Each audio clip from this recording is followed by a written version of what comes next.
Bonjour à tous et à toutes. Doris, est-ce que vous êtes en ligne? Ah voilà. Je veux faire une petite présentation de notre intervenante, et puis je lui passe la parole. Donc Doris Oltog, que nous allons entendre, est chercheuse en Cologne, l'Institute of Conservation Science. C'est l'université technique de Cologne. Elle est également directrice d'études à l'école pratique des études. Elle est historienne de l'art et s'est spécialisée très tôt dans les techniques et les matériaux artistiques, en particulier dans le domaine de l'art médiéval, qu'elle analyse aux moyennes techniques non invasives. Elle a été impliquée dans de très nombreux programmes de recherche interdisciplinaires, à la fois en histoire de l'art, histoire des sciences et histoire des techniques artistiques. Doris Oltog a par ailleurs publié un très grand nombre d'articles et de monographies sur le sujet, en particulier sur une monographie sur le codex Amoeus de Steiner en 2009 avec Robert Fuchs, avec lequel elle a beaucoup travaillé par ailleurs. Elle a également publié une monographie sur les teintes et les recettes byzantines en 2011 avec Peter Schreiner. Et Doris Oltog a également participé à l'édition d'un traité de recettes germanique des environ 1500 sur les couleurs. Et c'est justement le sujet de la séance d'aujourd'hui, la question des recueils de recettes et la confrontation avec les résultats d'analyse que va aborder Doris Oltog. Je vais lui passer immédiatement la parole. Et ensuite, vous pouvez poser toutes les questions que vous souhaitez. Doris, je vous passe la parole. Merci beaucoup. Est-ce qu'on m'entend bien? Oui. J'espère que oui. Alors, tout d'abord, je voudrais remercier... On vous entend bien. Hein? Est-ce qu'on a... Oui.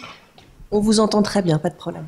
Ah oui, bon, merci, parce que j'avais pensé qu'il y avait des problèmes. Donc, alors, je recommence. Tout d'abord, je voudrais remercier le comité scientifique de m'avoir invité à donner une conférence dans le cadre du séminaire La Fabrique de l'art. Et malheureusement, je n'avais pas le temps, quand j'étais à Paris, de participer à d'autres séances que j'aurais bien voulu. Et je voudrais aussi remercier Charlotte de Noël pour ses aimables paroles d'introduction. Mais aussi, je voudrais remercier surtout à l'équipe technique pour avoir organisé si spontanément un événement en visio. J'aurais bien voulu être présent à Paris, et même si la grève des cheminots allemands est alors interrompue, pas finie, les connexions entre Cologne et Paris sont encore interrompues, et donc j'espère qu'une autre fois je pourrai revenir. Mais nous avons tous appris dans cette pandémie un des peu avantages qu'elle a eu de faire des conférences en visio. Et je vais donc vous présenter quelques réflexions sur la relation entre sources et œuvres d'art par visio. Donc, la couleur au XVe et XVIe siècle, c'est un sujet très vaste et dont je ne peux aborder que certains aspects dans cette séance.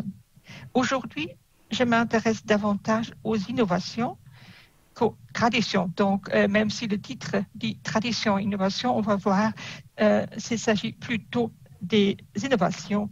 Innovations dans les œuvres d'art et innovations dans les sources, c'est-à-dire comment entre les innovations, les introductions des couleurs dans les sources. D'abord, je voudrais juste rappeler brièvement les différents types de sources, même si peut-être un nombre des participants dans la salle connaissent déjà beaucoup sur ces types de sources. Nous connaissons sur le savoir technique des artistes et des producteurs du matériau artistique du Moyen-Âge et du début des temps modernes s'appuie avant tout sur les recueils de recettes techniques. Les réceptaires manuscrits dès 1530 environ, aussi les livres de secrets imprimés, nous sont parvenus en très grand nombre. En général, les recueils manuscrits ainsi que les livres de secrets comprennent diverses techniques de différents genres qui appartiennent tous au domaine des arts mécaniques. Je vais... pardon. C'est seulement une petite introduction sur des thèmes possibles, la médecine, la cuisine, la chimie, l'horticulture, pêche, chasse, métallurgie, technique et ce que nous appelons des techniques des arts.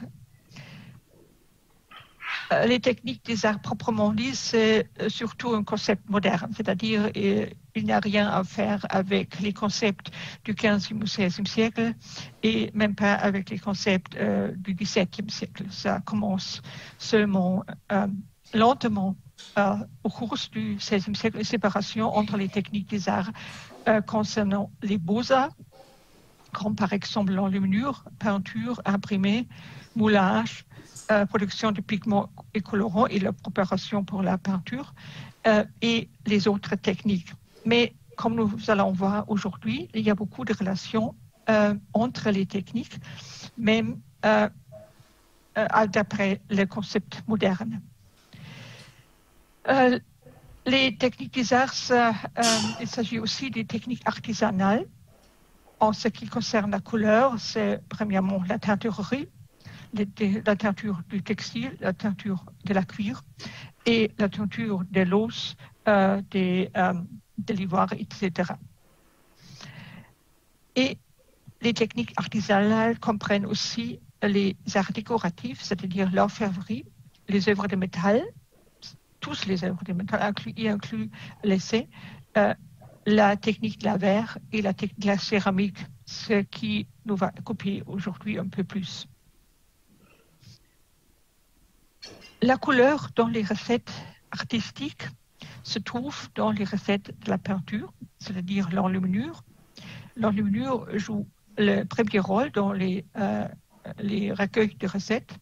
La peinture sur javelet, la polychromie, la peinture murale, la peinture sur verre qui sont aussi traitées, mais avec une importance moindre que l'enluminure. Bon, c'est aussi la teinturerie qui s'occupe de la couleur et la céramique. Et comme j'ai dit, les glasures, la céramique, et comme j'ai dit, ça va être aujourd'hui un des sujets dont je vais parler. Si nous regardons un peu plus près sur les couleurs et la peinture traitée dans les recettes, il s'agit des recettes sur les pigments synthétiques, la production des pigments synthétiques comme par exemple le vert de gris, le vermillon, l'aluminium, le blanc de blanc, le bleu artificiel et l'hormusif, l'aromusicum. Et surtout de la préparation des lacs et colorants organiques, c'est-à-dire les couleurs du bois de Brésil, les lacs de coquille, les colorants d'anthocyane, le verre de vessie ou les différents lacs et colorants jaunes préparés à partir de différentes plantes. Et on parle souvent de la fabrication et de l'application des pains, de la production de lions, des trompes de lions et pigments, de l'application et modelée dans la peinture et parfois aussi d'un vernis final, de la vernissage final. Un grand sujet, un grand thématique dans ces textes, c'est la dorure. La dorure aux feuilles d'or et d'argent, la préparation et l'application des encres d'or et d'argent et aussi la préparation des produits de substitution pour ces métaux or et argent.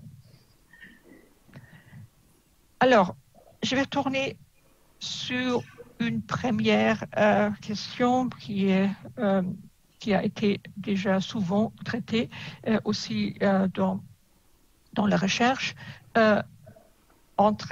pour la relation entre la pratique des ateliers et les sources.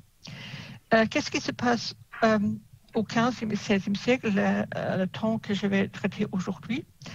Je vais me limiter ici aux sources allemandes de ce temps et donc aussi à l'art des pays germaniques. Et la première étude de cas, ça serait le tournesol.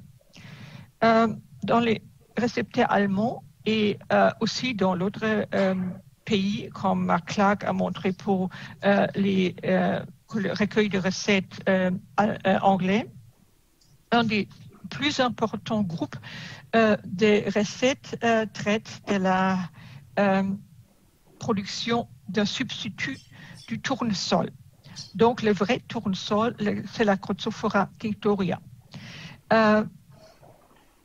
Mais il y a seulement jusqu'alors connu une recette italienne pour la production de la période étudiée ici.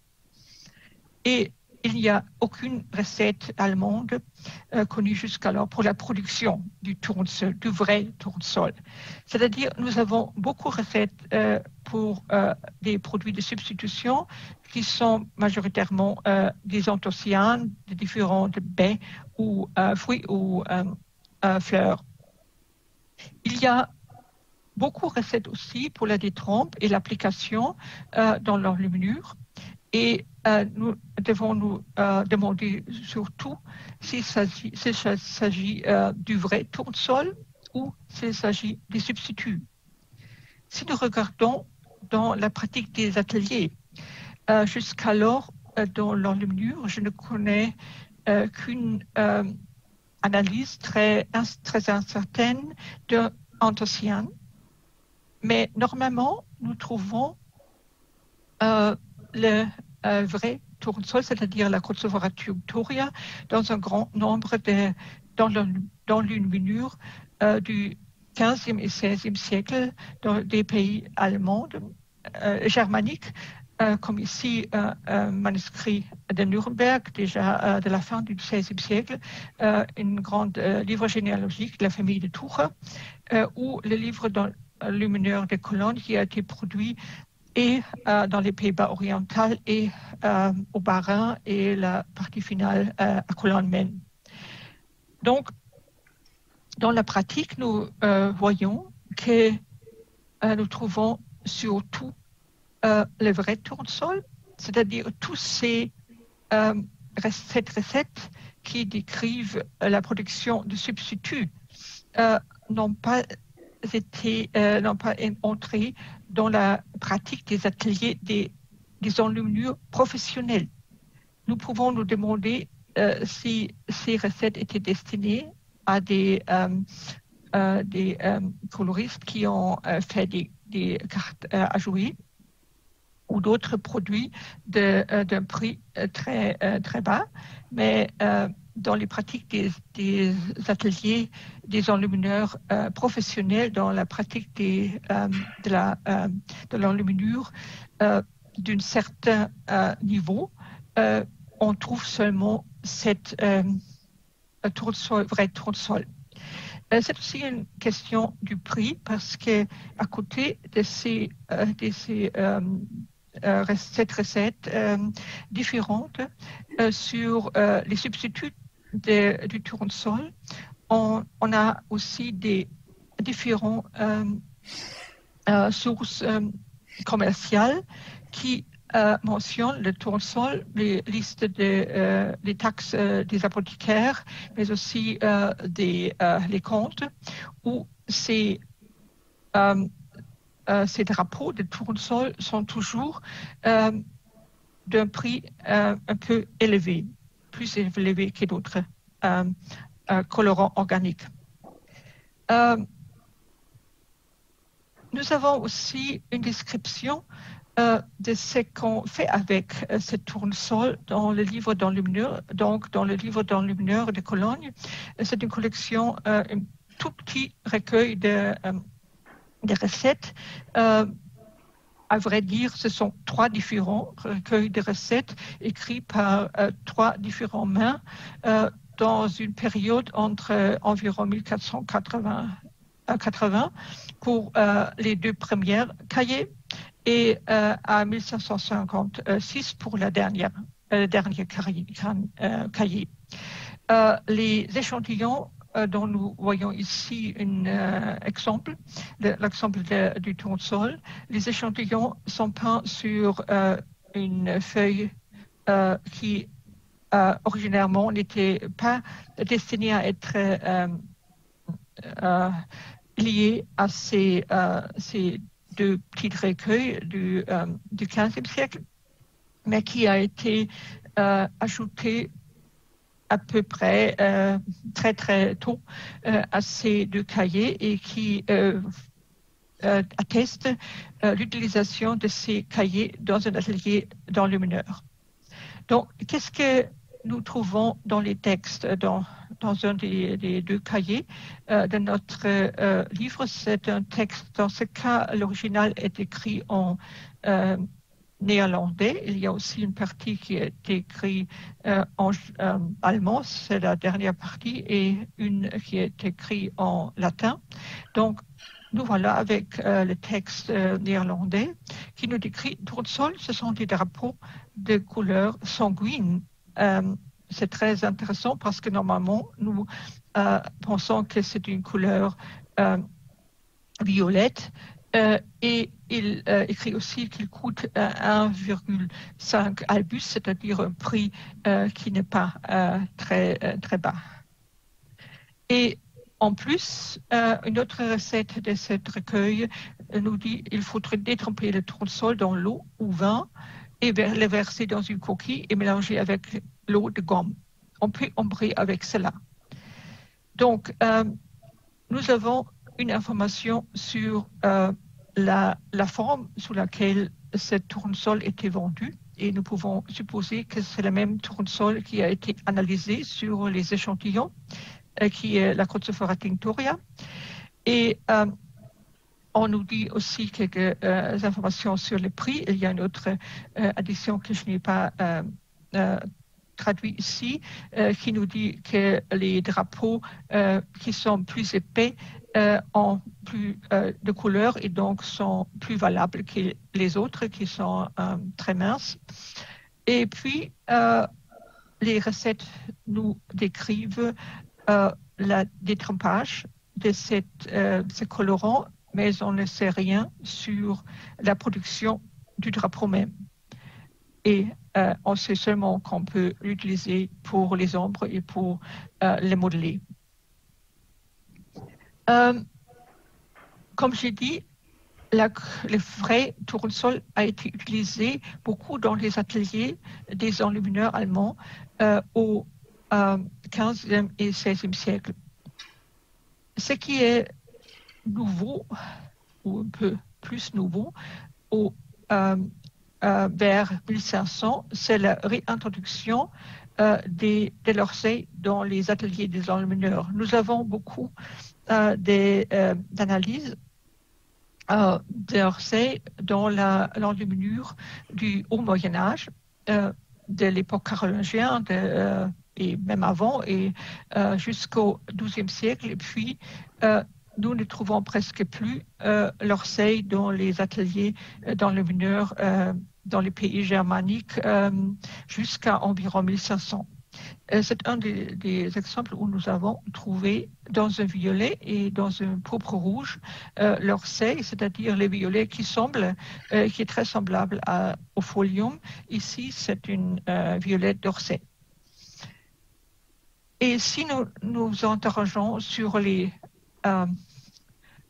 sources, c'est encore un peu plus compliqué qu'avec les drapeaux de tournesol, parce que il y a beaucoup, comme dans cet manuscrit de l'enluminure à Cologne, où on décrit le détrempage de la tournesol en drapeau. Il y a beaucoup de recettes aussi pour cela, mais il y a seulement quelques peu recettes qui nous décrivent l'utilisation de cette couleur produite de l'orsay. Donc, le plus ancien que j'ai trouvé jusqu'alors, c'est une recette que Bolz-Hofer nous transmet dans son livre célèbre Illuminierbuch, publié à Bâle en 1549. Et il dit l'ecmos ou tournus, c'est-à-dire c'est une sorte de tournesol. C'est une couleur violette bleue, subtile et fin, fine, c'est-à-dire ce que nous voyons dans le graduel de Altenberg. Elle ne supporte aucun additif, ni de l'eau, ni d'autres choses molles. Seulement, l'eau de fontaine peut être utilisée pour sa détrempe. Et si tu veux l'utiliser, prends un petit bloc et mets-le dans une petite vase, verse de l'eau de fontaine pure et laisse tremper. Avec cela, tu peux modeler et ombrer très bien tous les bleus. Mais il ne faut pas y ajouter de la gomme, ni de la colle, ni de la lin. Elle va tomber tout de suite. C'est-à-dire, la production est un peu différente que celle des colorants du vrai tournesol, de la Chrysophora tinctoria, parce que le Bolz dit qu'il ne faut pas utiliser de la gomme, qui est le liant traditionnel pour toutes les recettes du vrai tournesol. Quant aux expériments, il faut dire qu'on peut bien utiliser aussi de la gomme pour un liant très léger, de la gomme pour les colorants d'Orsay.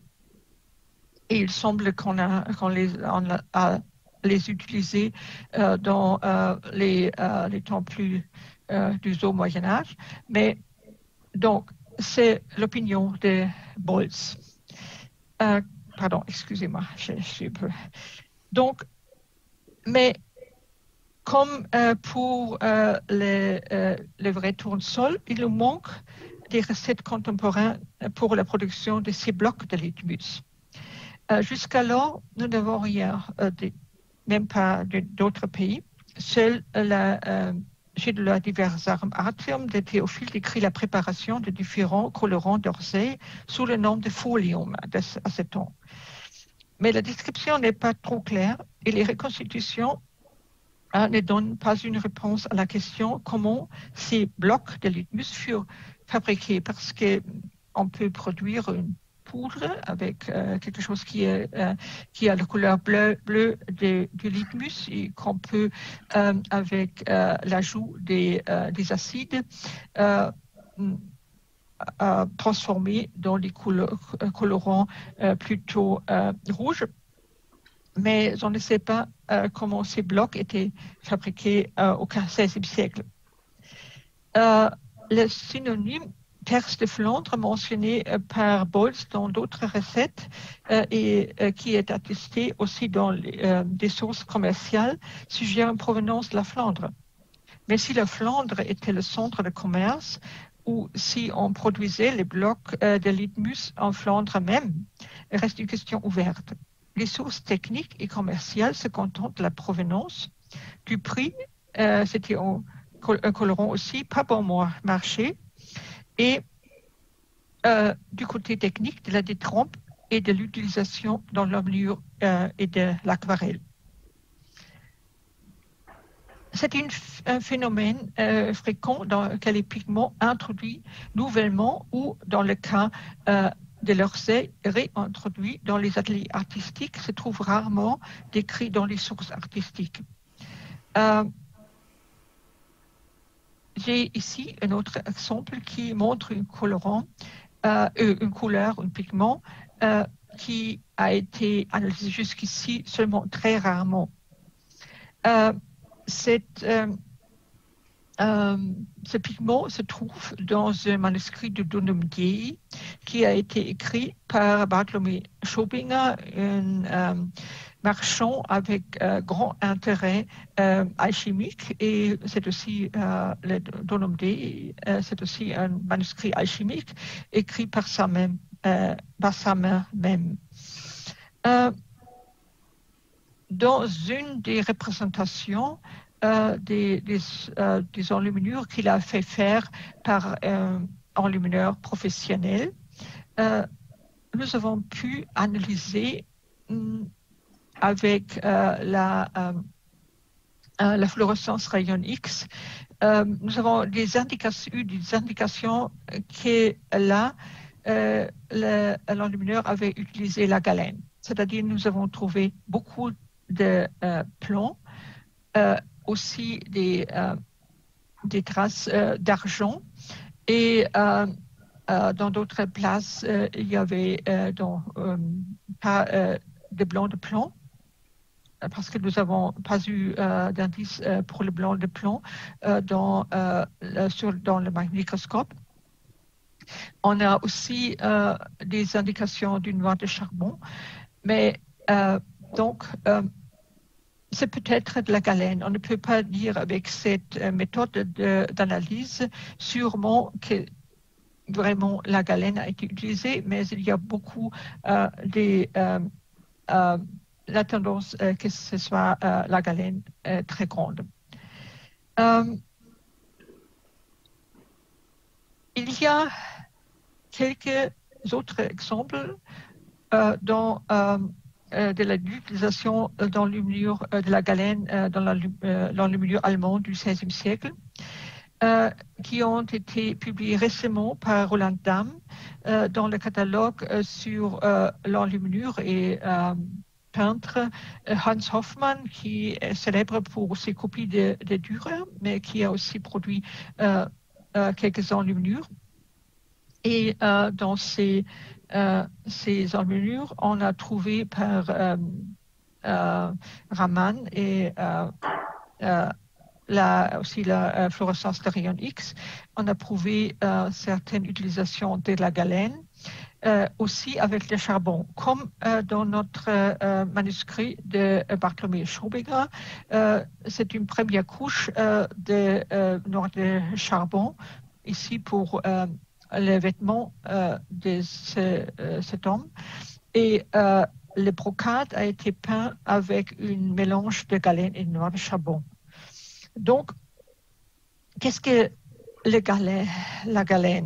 La galène, c'est le sulfure de plomb, donc minéré, qui se trouve beaucoup dans les mines. Jusqu'alors, on a quelques rares analyses dans les œuvres d'art du XVIIe siècle. Il y a les objets d'art sont très répandus, comme par exemple un tableau de Lorenzo Costa du début du XVIe siècle et la polychromie. Dans la polychromie dans l'Allemagne du Nord, on a trouvé parfois au XVIIe siècle. Donc, ces enluminures donnent d'autres exemples de l'utilisation de ces pigments. Un pigment qui est peut-être rare, mais comme j'ai déjà dit, l'analyse est un peu difficile et si on utilise la fluorescence dans l'analyse non destructive, in situ, c'est le problème que les résultats sont parfois ambigus parce que si nous trouvons le plomb, il est toujours possible qu'il s'agit aussi du blanc de plomb. Et je me souviens que nous avons trouvé dans l'autre manuscrit de Tours que j'ai montré pour le vrai tournesol avant. On a aussi trouvé parfois le galénite et dans ce cas, nous avons premièrement pensé que ce soit un noircissage, une altération de blanc de plomb. Donc, la galène comme pigment proprement dit, c'est toujours difficile à distinguer aussi d'un blanc de plomb altéré par le cours des années. Donc, mais là, voilà quelques exemples où vraiment cette minéral a été utilisé comme pigment.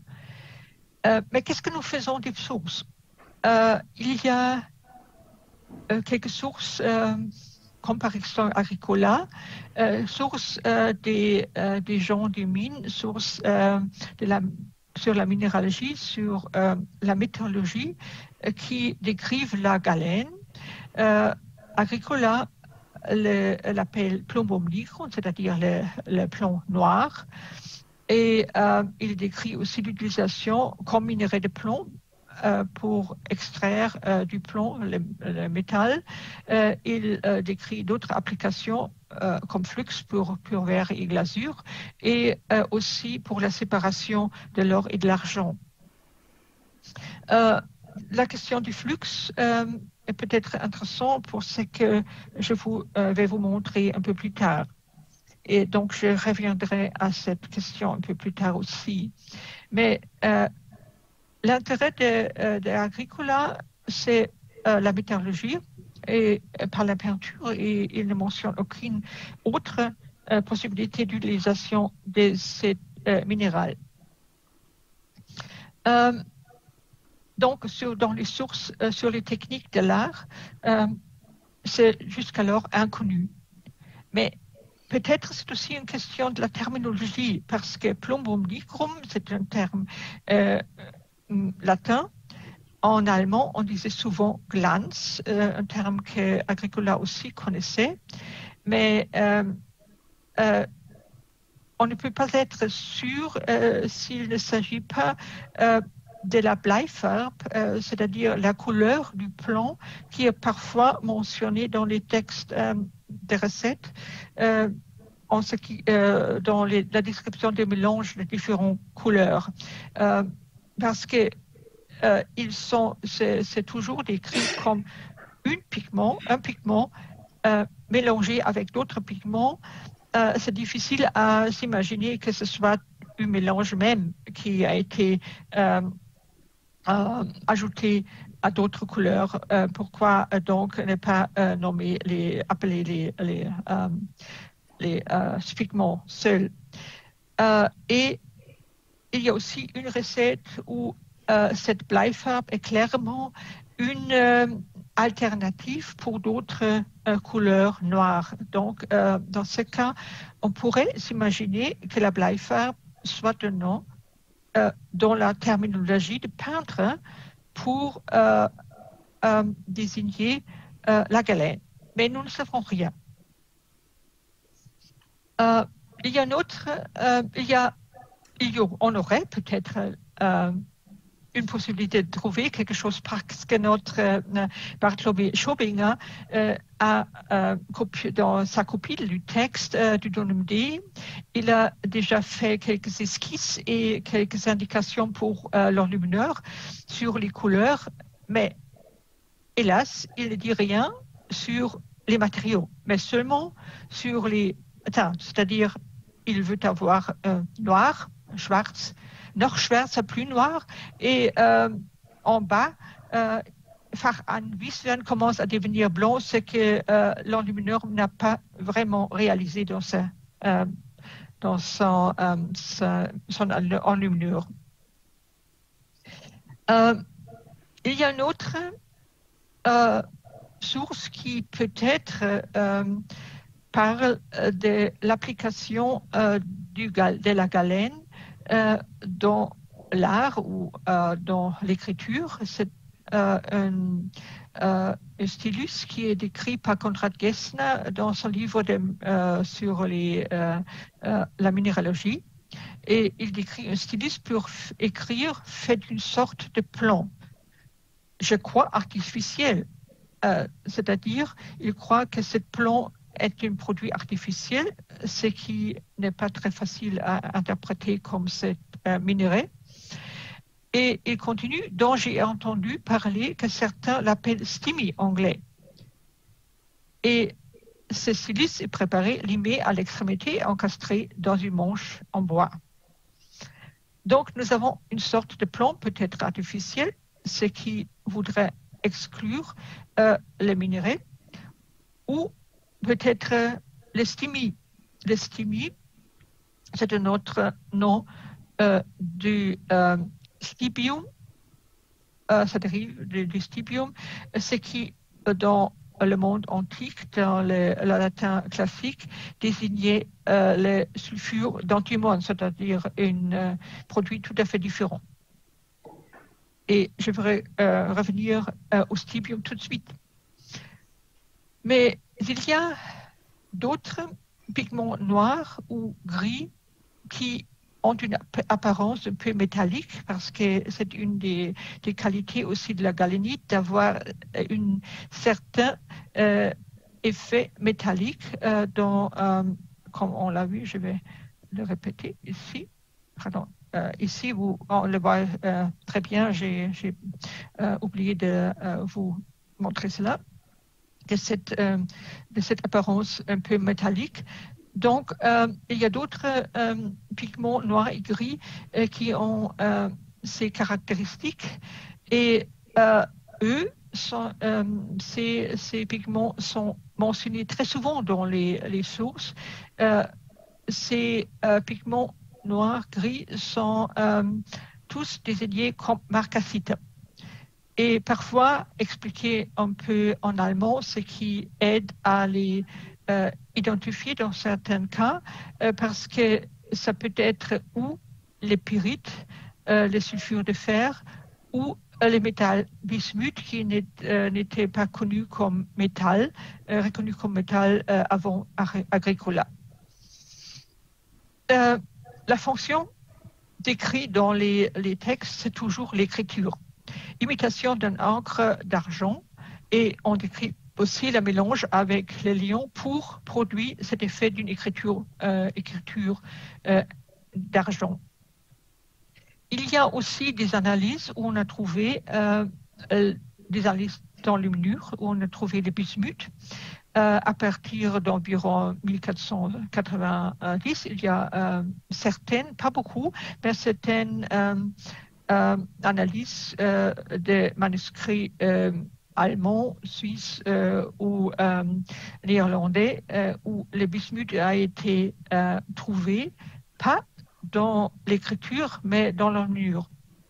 Et le même est vrai pour la pyrite, même si les analyses de la pyrite sont un peu... il y a seulement peu d'analyses pour la pyrite, il y a un peu plus pour le bismuth.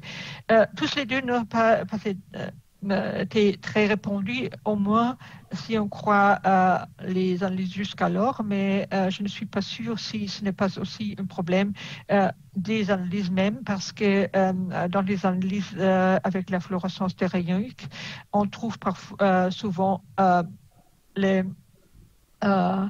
fer, et c'est très difficile de les distinguer d'autres composés de fer comme l'ocre et l'encre ferrogallique et d'autres composés. Donc, pour une analyse positive de la pyrite, il faudrait utiliser d'autres méthodes d'analyse. Le bismuth, parfois, si on l'utilise sur une sous-peint ou sur une surface peint avec le bleu d'amour, des mots aussi, il peuvent être des doutes si ce n'est pas une impureté du cobalt, de l'or de cobalt qui a été utilisé pour produire le bleu d'amour.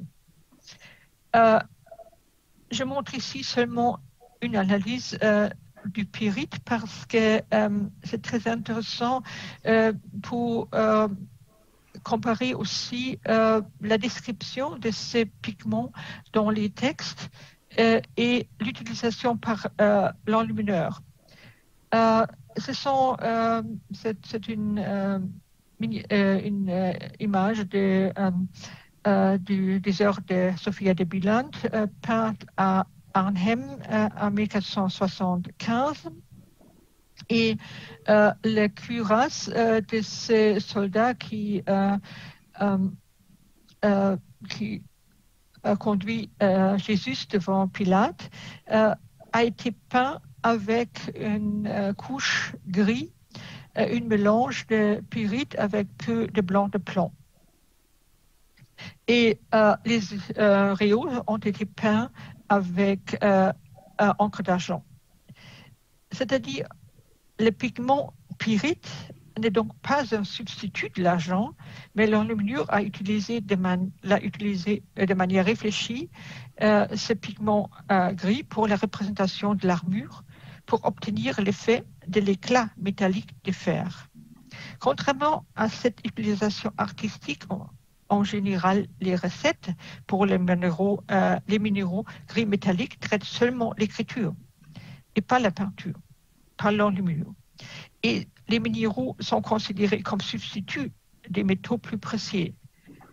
Le traitement de ces sujets dans les textes s'inscrit donc dans le discours sur les métaux précieux et leur contrefaçon. Le traitement de l'enluminure de ces pigments, en contraire, veut produire une illusion de l'armure et pas de l'argent.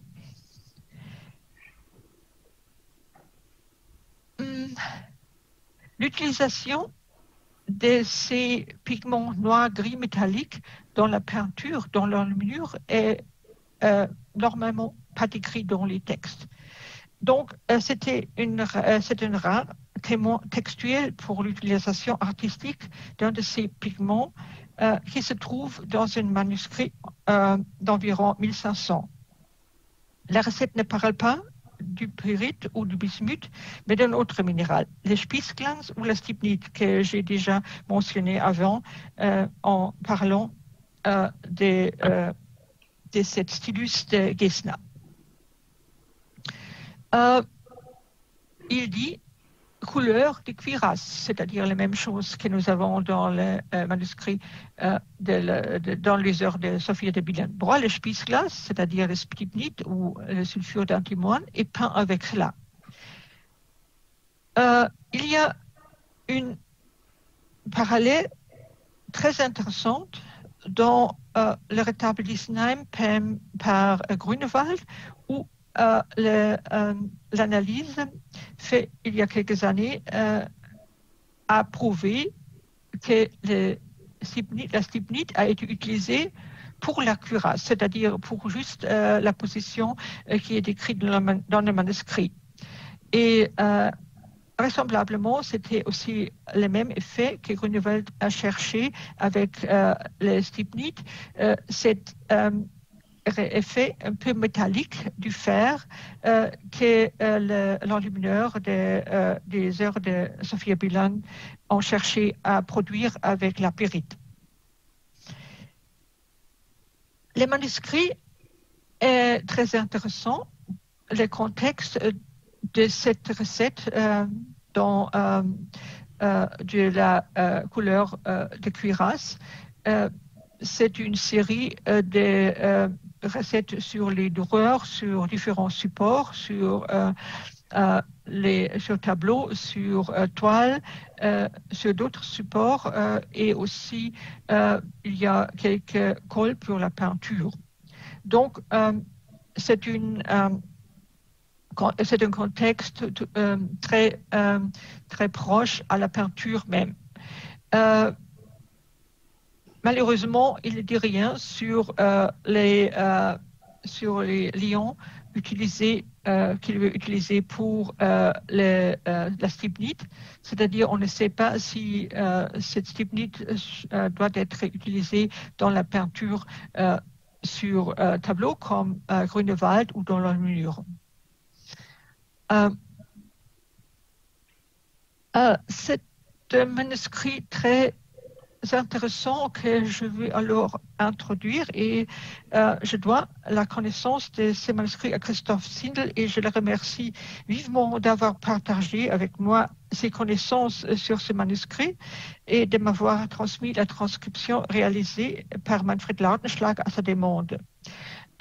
Et il m'a aussi permis d'introduire un peu ce manuscrit dans la recherche parce que il lui manque la force et le temps de le faire et ce manuscrit est un des plus intéressants trouvailles des dernières années dans la littérature allemande des recettes, recueils de recettes et je crois qu'il soit important qu'on s'occupe un peu plus de ce manuscrit.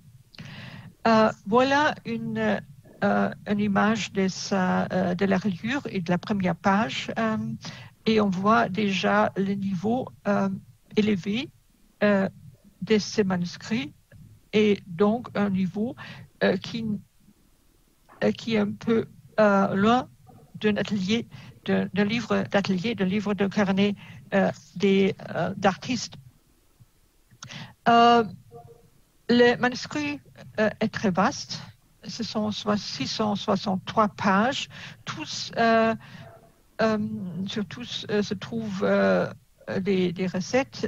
Il est écrit vers 1500-1110 en Souabe. Il y a plusieurs lieux mentionnés, plusieurs personnes mentionnées qui indiquent la provenance de la Souabe du Sud. Et il y avait plusieurs mains qui ont écrit ces manuscrits, mais il semble être écrit dans une période très étroite. Il y a aussi des enluminures. Nous avons déjà vu les initiales et bordures au commencement. Il y a aussi des enluminures qui nous donnent un espace des instruments. Ici, la verre ou leur musif est cuit, dans lequel leur musif est cuit. Les reliures contemporaines et semble qu'il n'y a pas d'ajout plus tard, c'est-à-dire c'est un ensemble qui a été écrit et relié dans une période peut-être d'environ quelques années. Le contenu de cet recueil de recettes, à première vue, c'est un recueil de recettes certes vaste, mais plutôt ordinaire. Si on regarde dorure, différentes soupures, enluminure, écriture, peinture à l'huile, production de pigments synthétiques, c'est surtout le verdigris, le vermillon, le minium, le blanc de plomb, leur musif, c'est-à-dire tout ça qu'on connaît aussi d'autres recueils de recettes. Les colorants et lacs organiques, aussi des recettes pour la tournesol, les substituts de tournesol, aussi beaucoup de recettes pour les lacs et colorants du Brésil qu'on trouve aussi partout. Et il y a aussi beaucoup de parallèles avec d'autres recueils de recettes dans tous ces recettes. Le même est vrai pour la production des lions et pains, où on a aussi beaucoup de parallèles dans d'autres recetaires. Là, il y a une autre recette que je vais mentionner un peu plus tard aussi, qui est un peu extraordinaire, la fabrication du bois de bismuth.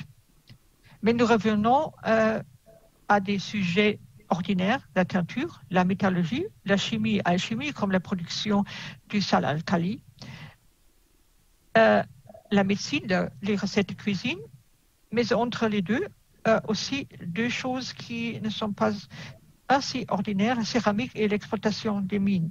C'est-à-dire, une analyse plus profonde, approfondie, montre toutefois que certaines techniques rares ou innovatives y sont décrites.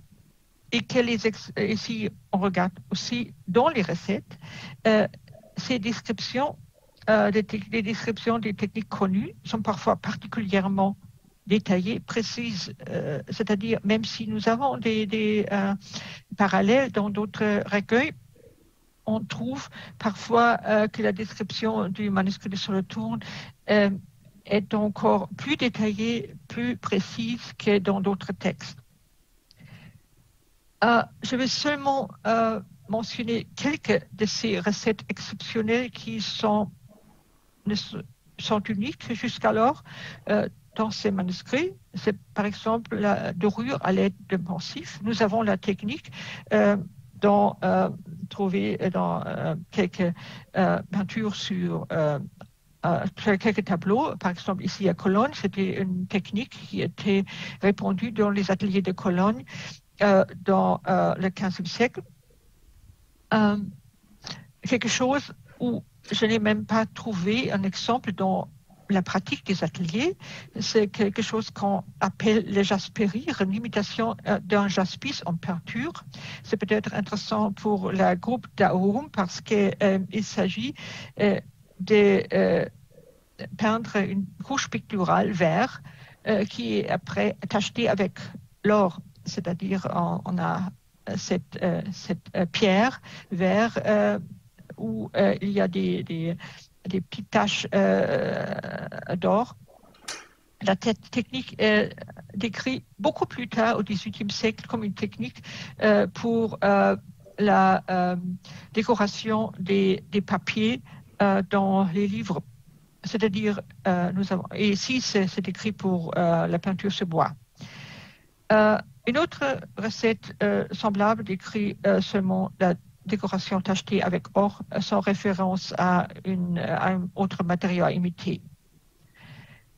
Et comme j'ai dit déjà, la technique de la fabrication des boîtes de bismuth, c'est une technique qui a été introduite dans le sud de l'Allemagne et de la Suisse à la fin du XVe siècle. C'est ici un exemple un peu plus tard, mais les premiers exemples datent d'environ 1490. Et donc, c'était quelque chose qui était tout à fait nouveau et qui a été développé peut-être aussi dans la région où ce manuscrit de Solothurn a été écrit.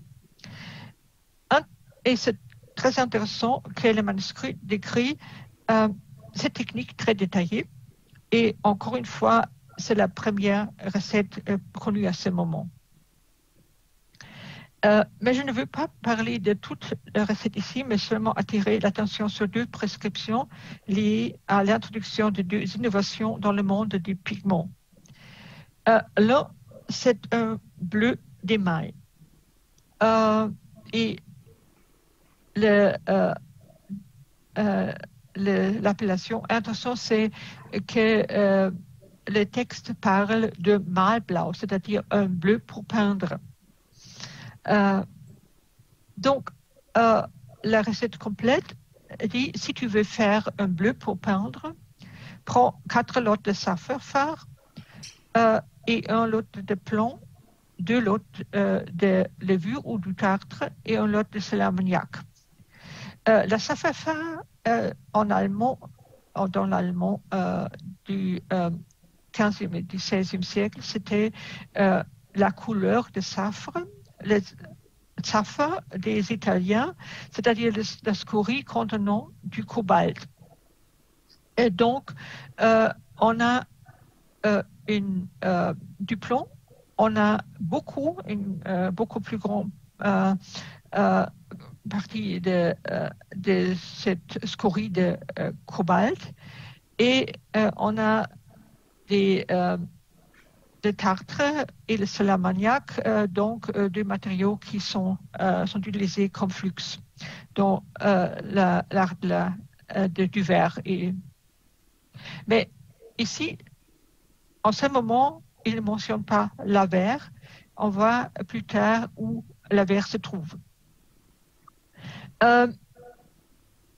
Donc, la recette ressemble beaucoup à ce que nous connaissons comme bleu d'émail. Dans les textes que nous avons connus jusqu'alors sur l'utilisation du bleu d'émail dans les textes artistiques, on a très peu d'informations. Bolz, dans son Illuminierbuch, dit que c'est un bleu noble précieux, et il dit qu'on le trouve très rarement dans les pays allemands du sud et du centre.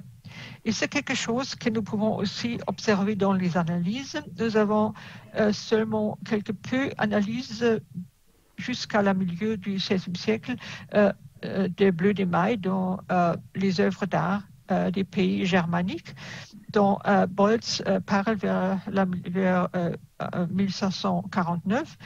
J'ai ici deux exemples, un bleu d'émail dans un psautier de Cologne qui était écrit avant 1551. L'initiale est peinte avec azurite et les armes sont peintes avec le bleu d'émail. Et encore une fois, notre Donum Dei de Bartholomew Schobinger, où le bleu d'émail a été mélangé avec l'azurite dans quelques enluminures pour donner différents teints au bleu. Il est plus répandu dans la deuxième moitié du XVIe siècle. Là, nous trouvons aussi, surtout à côté de l'azurite, beaucoup bleu d'émail dans les enluminures, mais aussi dans d'autres œuvres d'art, dans la peinture chevalée et même la peinture murale.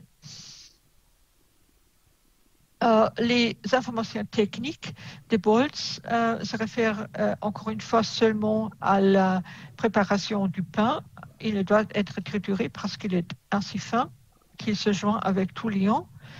Et on l'utilise pour les couleurs bleu clair et pâle, c'est-à-dire il distingue l'utilisation de l'azurite qui est décrit un peu plus tard dans le manuscrit, dans l'imprimé. Il y a surtout les œuvres de l'histoire naturelle, les œuvres qui traitent les métaux et minéraux, qui nous donnent d'autres informations sur la production de ces pigments bleus, mais aussi dans ce cas, les informations sont toujours très sélectives, c'est-à-dire on ne peut pas reproduire d'après ces informations données dans les œuvres d'histoire naturelle, dans les œuvres techniques, une bleu d'émail. Par exemple, Agricola mentionne seulement que du moindre bismuth, ils font une sorte de bleu, c'est-à-dire le bismuth, c'est la scorie du bismuth qui contient du cobalt. Il est utilisé, Agricola sait qu'il est utilisé pour produire un pigment bleu, mais il ne décrit pas comment on le fait. Il ne décrit pas tous les verres parce que les verres pour Agricola n'appartiennent pas à la classe des minéraux et métaux. Et il exclut expressément le traitement plus détaillé de ces œuvres minéralogiques. C'est différent chez d'autres auteurs de l'histoire naturelle, comme Garzoni, qui mentionne le bleu d'émail dans son traitement des verres, mais lui aussi ne donne pas une recette comment produire ce bleu, mais il donne seulement l'information qu'on produit ce bleu à partir de cette scorie de bismuth. C'est la même chose avec la Sarepta de Matthesius, un autre livre qui est le savoir des gérants des mines. Matthesius écrit, mais on utilise la crasse ou l'orge du bismuth, particulièrement pour les couleurs avec lesquelles on teint les boîtes et la vaisselle du bois. C'est-à-dire quelque chose semblable à notre boîte de bismuth pour les peintures. Parce qu'on calcine une belle couleur bleue de l'orge du bismuth qui sont bien chères. Cette couleur est appelée safranfa par les potiers.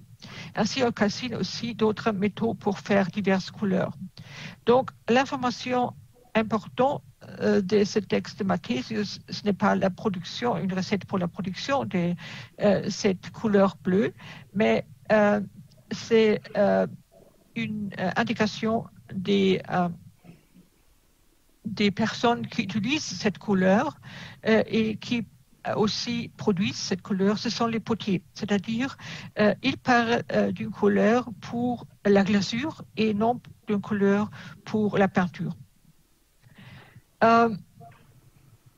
Aussi, la traduction et le commentaire sur Vitruve de Andreas Rief de 1548 mentionne seulement l'émail de bleu comme une sorte de bleu.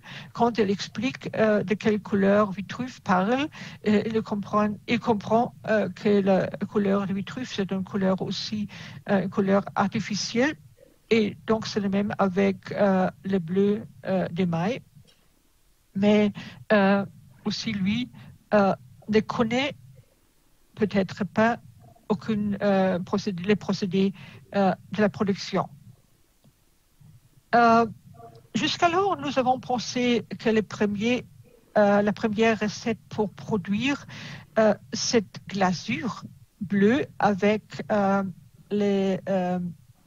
la scorie contenant du cobalt était en Allemagne, était le livre des arts artisanaux de Wolfgang Sedelius, écrit en 1540, où il décrit le travail du potier, qui a une bonne verre blanche, comme décrit plus haut.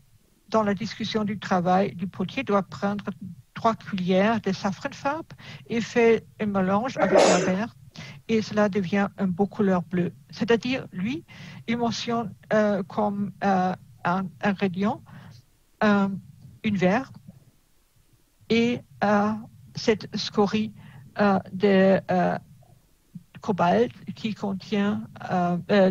est appelée safranfarbe. La reconstitution de cette recette faite par Helena Fortes dans une œuvre de diplôme, dans un test de diplôme chez Christoph Treckel pour notre édition de Wolfgang Sedelius, a produit vraiment un beau glasure de cobalt sur cette fond céramique. Je reviens donc au bleu pour pendre des recettes de Solothurn. La recette se trouve dans une série où il y a d'autres recettes qui sont insérées dans une série du traitement des verres. Et une autre recette nous informe d'un autre pigment pour le pinceau, c'est-à-dire un pigment pour peindre. Et dans ce cas, c'est aussi très intéressant parce que c'est une jaune. Pour faire le jaune, pour le pinceau, il dit prends 12 lots plomb, 8 lots Spitzglas, c'est-à-dire le sulfure d'antimoine, et 4 lots Hammerschlag de fer, c'est une scorie de fer, un oxyde de fer comme scorie, 2 lots d'hématite, c'est-à-dire un autre oxyde de fer, et un lot d'aminium. Il y a une recette très semblable aussi dans Wolfgang Sedelius, quelques 30 années plus tard que notre manuscrit de Solothurn, et aussi reproduit dans la thèse de Helena Fortes. Et le résultat de cet expériment était une jaune de plomb et d'antimone mélangé avec un jaune d'oxyde de fer, parce que nous avons aussi cet ajout des oxydes de fer. Dans ce cas, nous avons 2 jaunes qui sont mélangés dans cette glasure, un jaune de plomb et antimone que nous connaissons comme le pigment jaune de Naples, et un jaune d'oxyde de fer que nous connaissons de longtemps, comme aussi les ocres dans la peinture. Comme j'ai dit, la série les 2 recettes sont inclus dans une série qui s'occupe des verres et plus précisément des glasures, des verres pour les glasures et donc de la céramique. La série commence avec une recette pour une verre blanc, une verre qui est produit comme le produit, la première matière pour tous les recettes suivantes, c'est-à-dire si on va au bleu à peindre, au mâle blanc, on le voit justement après cette verre blanc. Donc, il faut ajouter cette verre blanc à cette mélange de saphir et de plomb et de tartre pour produire une glasure bleue.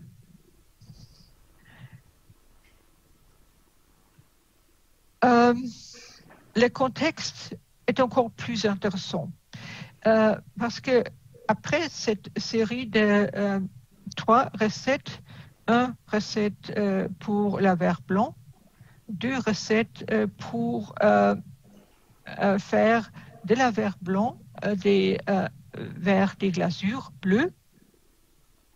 On a une description très détaillée du procédé de la peinture sous glaçage.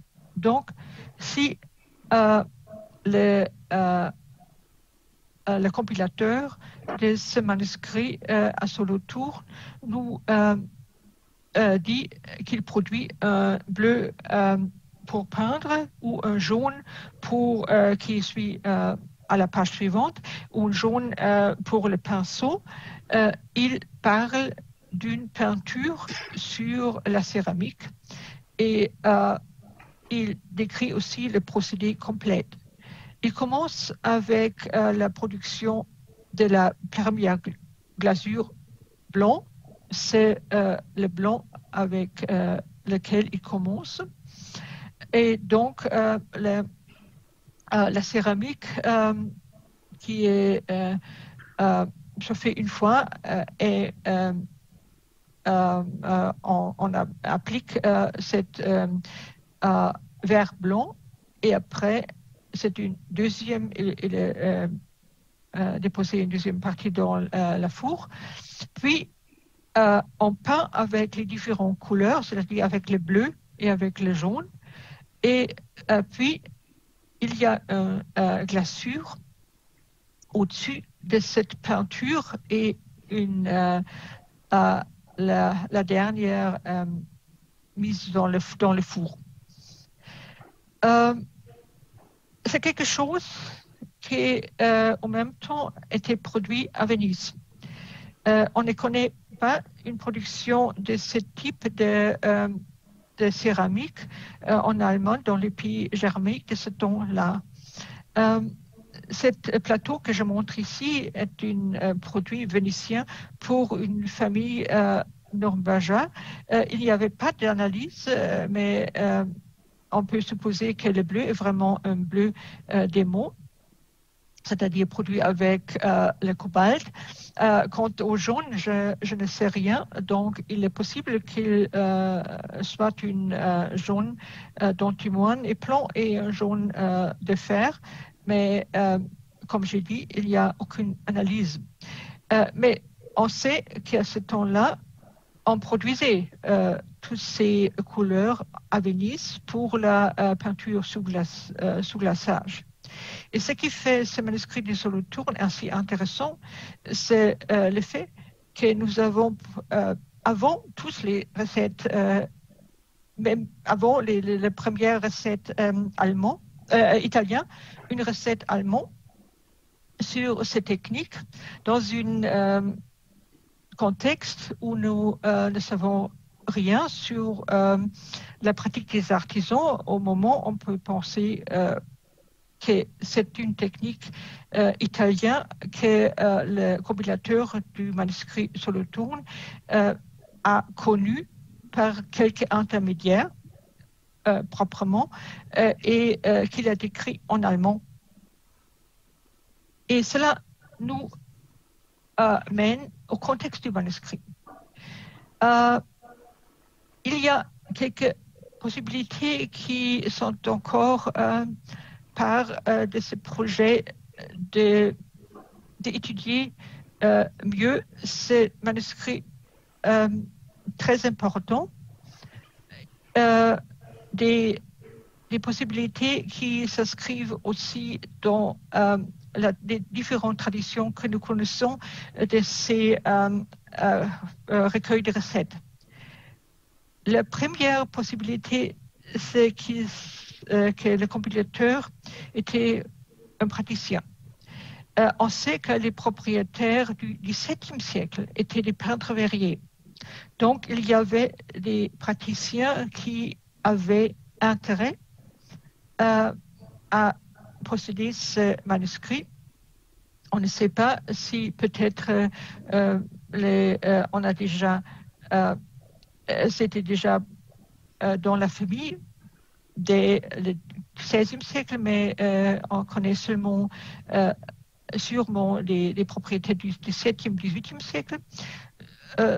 Donc, au moins, on avait d'intérêt de connaître ces techniques. Au XVIIe siècle, c'était des techniques un peu archaïques. C'était plus on avait d'autres techniques développées.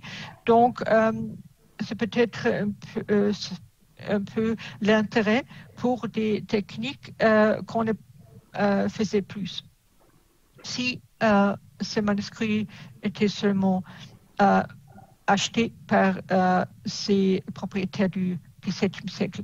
Mais dans ce cas, il est possible qu'il s'agisse d'un praticien parce que la connaissance est très bien. Mais la connaissance de quoi? Comme j'ai dit, c'est la description des recettes de la glasure sont très précises, mais aussi les recettes sur différentes techniques. Et on ne peut pas s'imaginer qu'un praticien pouvait maîtriser toutes ces différentes techniques. Normalement, au XVIe siècle, on a une distribution de travail très étroite, c'est-à-dire les verriers, les potiers ne faisaient pas le travail des producteurs de couleurs et on ne faisait pas le travail des peintres parce que c'est toujours, surtout les techniques des vernis et des huiles à peindre qui sont décrites ainsi précises. En outre, on a aussi des autres recettes, c'est-à-dire les recettes sur l'alchimie, des recettes sur la production des pigments qui ne sont pas ainsi précises comme le verdigris où nous avons et le vermillon. Nous avons aussi des recettes qui ne fonctionnent pas. Donc, il est aussi possible que le manuscrit ait été copié pour un savant amateur, c'est-à-dire quelqu'un qui avait un intérêt très vaste sur les différentes techniques. Donc, un contexte des propriétaires ou de commanditaires de manuscrits semblables comme Wolfgang Sedelius, qui était moine, qui était prêcheur, mais qui était aussi un savant très intéressé dans les arts et les arts mécaniques, et spécialement dans les arts qui s'occupaient des couleurs et d'autres techniques un peu sophistiquées. Et par exemple, Sedelius avait aussi un intérêt comparable pour la glasure et l'art des verres, c'est-à-dire c'est quelque chose qui était un peu répandu dans le monde des savants du XVIe siècle. Un amateur ou collectionneur ou commanditateur des œuvres d'art dans cette direction peut c'est peut-être la décoration élaborée du manuscrit qui peut être un argument que le contexte, c'est plutôt qu'un homme de l'élite du sud d'Allemagne, un homme qui avait un intérêt et dans les œuvres d'art et dans les techniques et aussi d'avoir un livre, un manuscrit avec une décoration élaborée. Donc, au moment, il y a plus de questions sur ce manuscrit et sur un manuscrit qui est vraiment peut-être comme j'ai dit, un des trouvailles plus importants des dernières années dans cette domaine des recueils de recettes parce qu'il y a beaucoup de techniques qui sont nous transmises très très tôt et il faut voir ce qu'on puisse rechercher sur ce manuscrit et on peut aussi espérer qu'il y a quelqu'un qui va éditer aussi ce manuscrit parce que il y a près de 2000 recettes, c'est donc plus. Pour faire quelques conclusions de cette conférence, de ce que je voudrais montrer. Premièrement, vous avez vu que je voudrais bien introduire un manuscrit qui a une grande importance et c'est très dommage que Christophe Sindel ne sont pas à la force d'éditer et de rechercher sur ce manuscrit lui-même parce que il nous montre quelque chose qui nous échappe souvent. Comme j'ai vu pour la première fois ce manuscrit et aussi nous avons discuté, Christophe nous a présenté à cette groupe qui a édité le Liber Illustrarum et qui veut éditer les livres sur l'art de Wolfgang Sedelius et nous a présenté ce manuscrit et au premier moment et aussi Manfred Lautenschlager qui a transcrit par tous les manuscrits, mais une grande partie de ce manuscrit a dit je connais tout, il n'y a rien de nouveau. Et c'est quelque chose qui nous passe souvent si nous voyons tous ce vaste nombre de manuscrits qui, au premier vue, toujours ont quelque chose de déjà vu. Et même là, on voit que parfois on peut trouver quelques joyaux qui sont seulement un certain nombre de recettes noyées dans toute cette mer d'autres recettes ennuyantes. Et c'est une chose qui nous donne des informations, bon, c'est peut-être aussi déjà connu, du contexte de ces manuscrits, parce que j'ai dit, il y a différents possibles compilateurs, des praticiens, mais plutôt ce sont les savants et les membres d'élite, savants laïcs et aussi savants dans les monastères de cette tradition monastique de la transmission de savoir. Mais on voit aussi qu'il y a toujours aussi un intérêt du niveau et que certaines personnes étaient capables de se procurer d'informations des praticiens. Et c'est aussi quelque chose que nous voyons dans une sorte de recueil de recettes comme celui de Solothurn, mais il est encore très difficile à vraiment décrire la sorte de relations entre ces deux mondes, c'est-à-dire le monde des savants, le monde des compilateurs et le monde des praticiens. Quand on avait l'accès à ce savoir et quand on ne l'avait pas. Il y a beaucoup, on a beaucoup écrit sur le problème des secrets. Et comme je vois ici, un procédé tout à fait nouveau, un procédé innovatif, peut-être italien, décrit dans un manuscrit allemand. C'est très compliqué avec les topos des secrets. Alors, je pense qu'il faut distinguer un peu plus entre les monde du manuscrit et le monde des imprimés.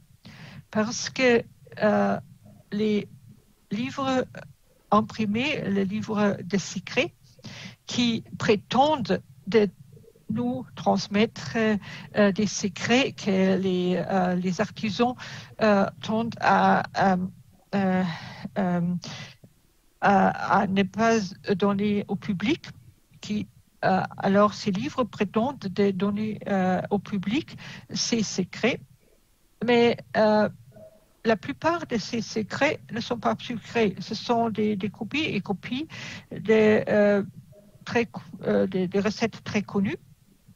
Donc, le monde des livres imprimés, c'est un monde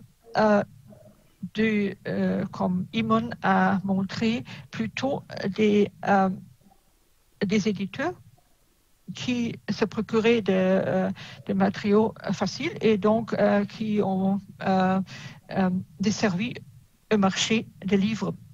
Mais le monde des manuscrits reste encore un monde différent, un monde où on pouvait aussi chercher et décrire la technologie nouvelle, où on pouvait noter la technologie nouvelle sans l'intérêt de les publier.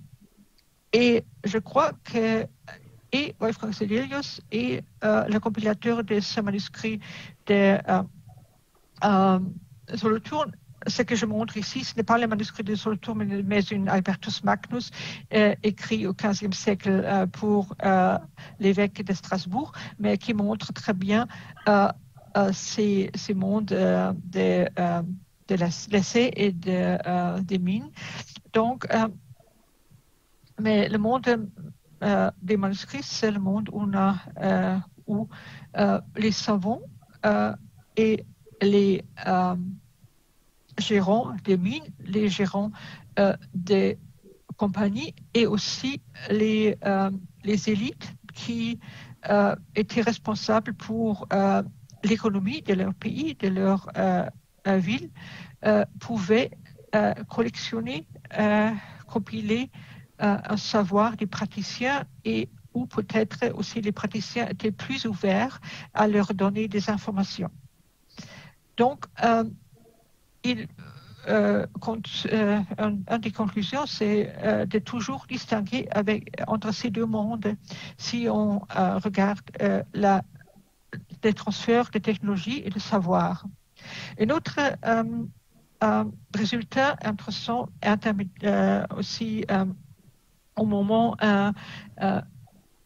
pas final, c'est de cette analyse du manuscrit de Solothurn, c'est que la technologie et le transfert de la technologie et le transfert des savoirs de l'Italie vers les pays germaniques commençait plus tôt qu'on le pensait jusqu'à présent, et que cet transfert s'est passé aussi par la documentation écrite des technologies innovatives et pas seulement par l'observation ou par l'échange des spécialistes. Un autre résultat, c'est la question des matériaux nouvellement introduits. On a déjà, parfois, Barbara Berry a surtout insisté sur ou expliqué le fait que beaucoup d'inventions des pigments nouveaux et leur introduction dans la peinture sont reliées à l'art de la verre, à l'art de la céramique et l'art des mines, l'exploitation des mines. Et peut-être il faudra aussi ajouter des pigments jusqu'alors non bien connus comme les plomb, comme la galène, pardon, comme la galène, parce que, comme j'ai dit, elle était utilisée aussi comme flux. Et aussi là, on pourrait pensé que peut-être c'est une introduction dans la peinture transmise par les céramistes qui produisaient et la couleur sur la céramique et peut-être aussi l'information sur la possibilité d'utiliser quelques matériaux comme pigments. Et une dernière conclusion sera le problème de l'analyse. Comme j'ai dit, la galène, c'est un pigment qui est très difficile à analyser. Ça dépend beaucoup des méthodes d'analyse. Si on peut être sûr, si on a la galène, comme j'ai dit, nous avons hésité dans le manuscrit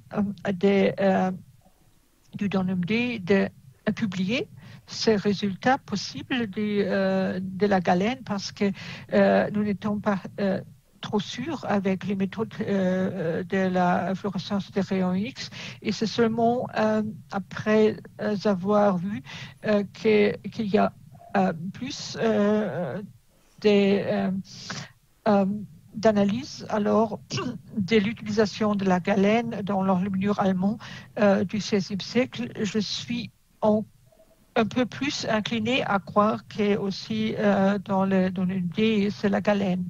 Donc, si nous n'avons pas parfois aussi des pigments comme la galène, qui n'apparaît pas dans les textes, mais aussi le bismuth et le pyrite qui, dans les mentions dans les textes, sont beaucoup plus hauts que dans les analyses.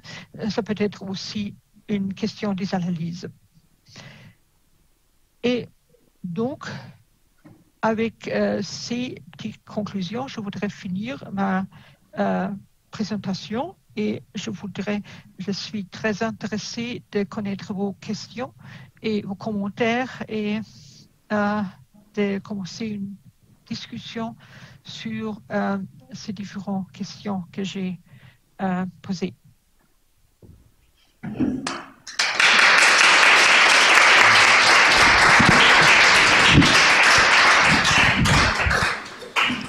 Merci beaucoup Doris pour ce passionnant exposé, pour ce texte et ce que vous avez pu en tirer jusqu'à présent. J'espère comme vous qu'il sera bientôt édité. Je pense que voilà, on est beaucoup dans la salle à espérer cela. Je vais maintenant laisser la parole à la salle. Est-ce que vous avez des questions ?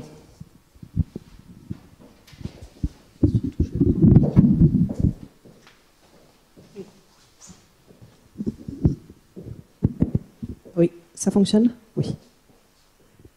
Des questions dans la salle ? Oui.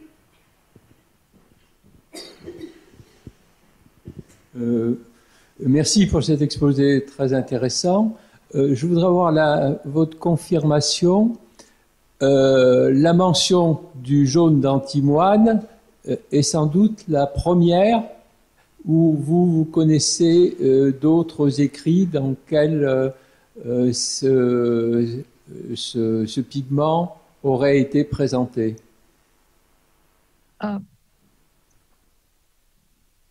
Pardon, est-ce que je peux vous demander de répéter la question parce que j'ai pas... Le manuscrit, vous attribuez le manuscrit à 1500-1510.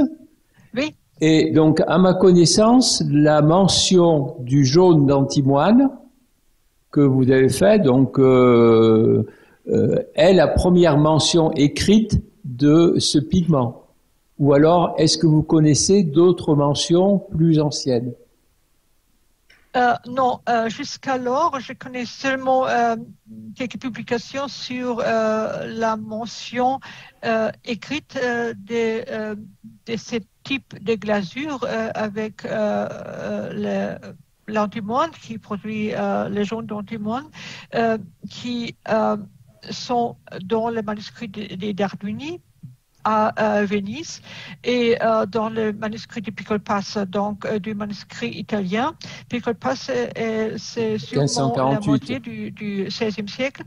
Et d'Arduini, c'est un peu plus compliqué parce que la compagnie ou la famille d'Arduini a produit des glasures, des verres à Venise à partir d'environ 1500. Donc, contemporaine à ce manuscrit de Solothurn.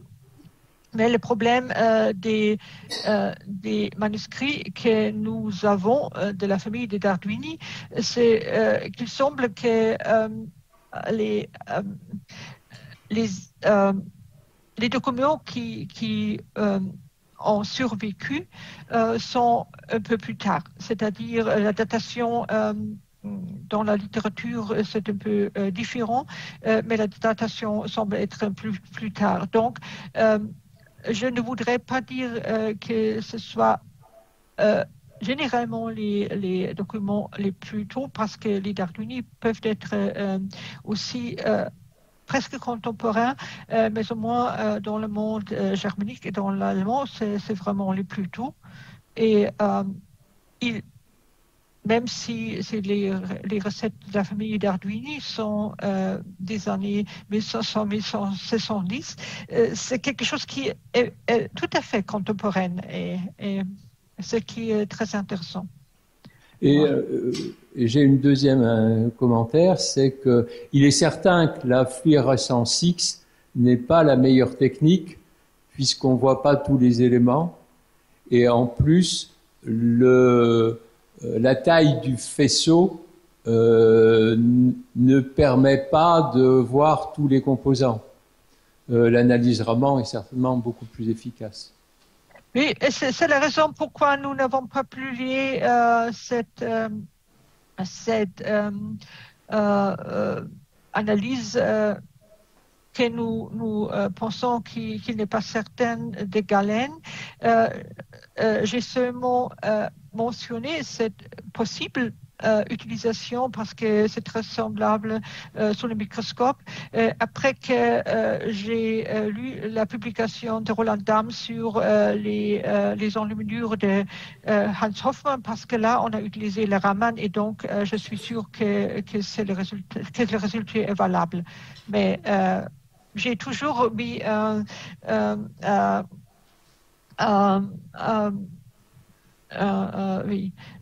comme non, dans le D, je ne voudrais pas dire que ce soit un résultat sûr. Mais la possibilité est grande parce que nous avons des indications et en comparaison avec les autres.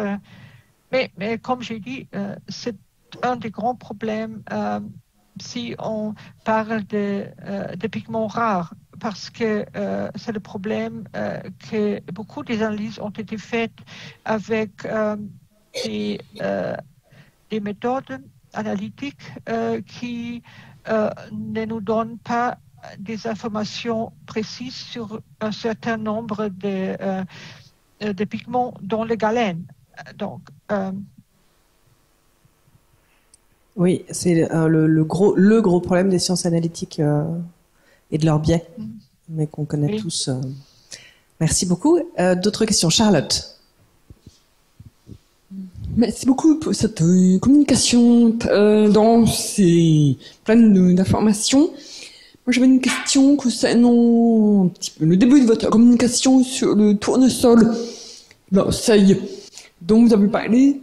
Alors, c'était une question un petit peu à la marge, mais vous avez dit que l'oseille avait disparu après l'époque carolingienne et qu'on ne la trouvait plus entre le XIIe et la fin du XVe. Est-ce que vous savez pourquoi l'oseille a disparu? Est-ce que c'est parce qu'on n'avait plus la technique, ou est-ce que c'est plutôt parce que ce n'était plus un colorant qui fait une couleur qui était à la mode, qui faisait partie du registre des couleurs habituellement utilisées? C'est une question très importante et aussi très difficile à répondre au moment.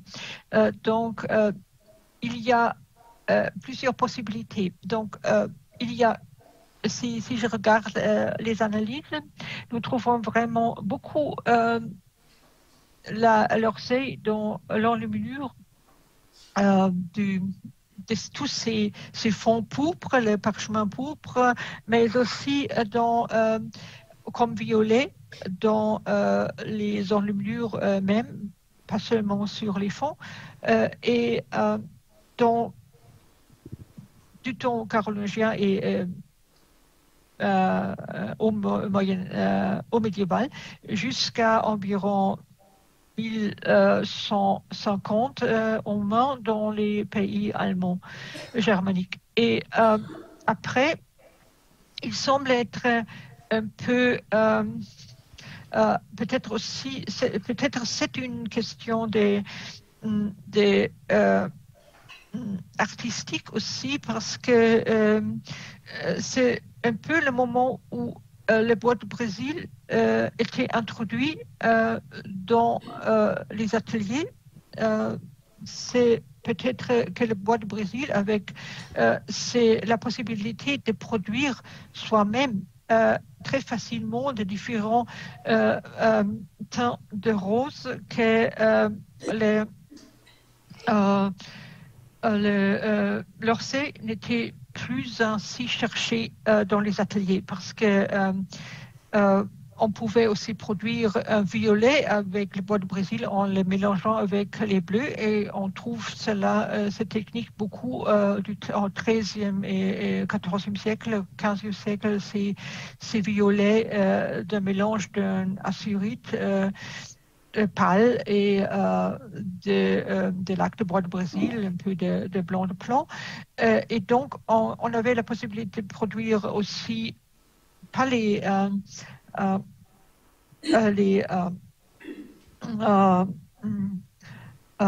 colorants transparents, mais des couleurs opaques, violets, et surtout aussi le pourpre rouge était très facilement à produire avec les bois de Brésil. Et je connais même deux manuscrits de la première moitié du XIIIe siècle, l'un de la Basse-Saxe et l'autre de la Rhénanie, où la bois de Brésil a été utilisée comme fond rouge pourpre, comme avant on avait utilisé l'orsay. Donc, c'est possible qu'on préférait ces pigments, ces colorants nouveaux, parce que là, les enlumineurs avaient la possibilité de travailler eux-mêmes, parce que c'est plus difficile de préparer l'orsay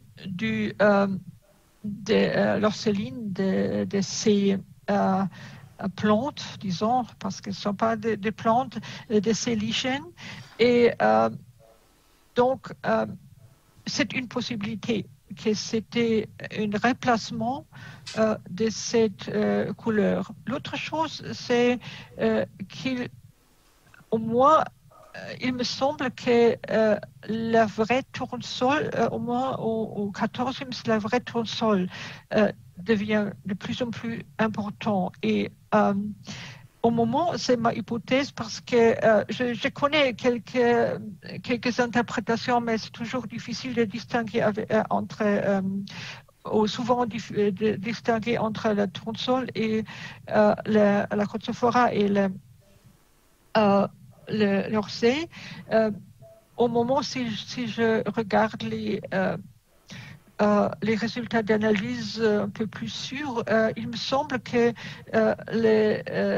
au moins dans les pays germaniques, aussi peut-être dans la France, la chrysophora est introduite seulement comme violet au XIVe siècle environ. Et puis, c'est un violet qui était aussi un bon remplacement de l'orsay. Ce qui m'étonne un peu plus, c'est la réapparence de l'orsay vers la fin du XVe siècle. Et je me demande si c'est une question de la production des producteurs. Comme j'ai dit, on l'appelle la Perse de Flandre à ce temps. Ça commence un peu plus au commencement du XVe siècle que ce terme apparaît.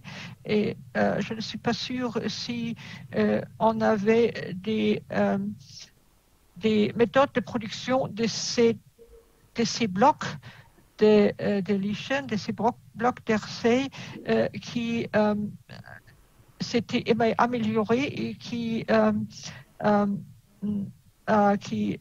permettaient de produire un colorant qu'on pouvait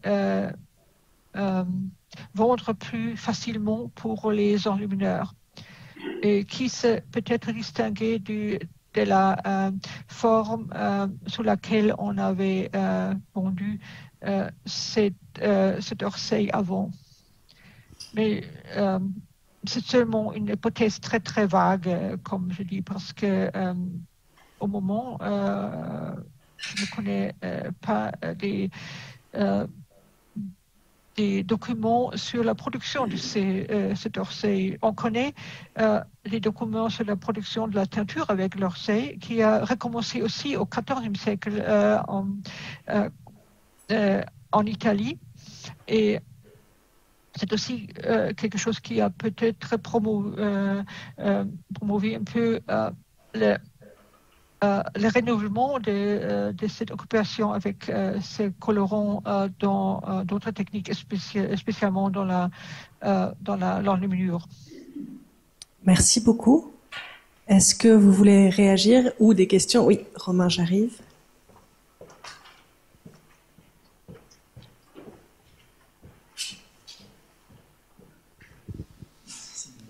Je ne sais pas si...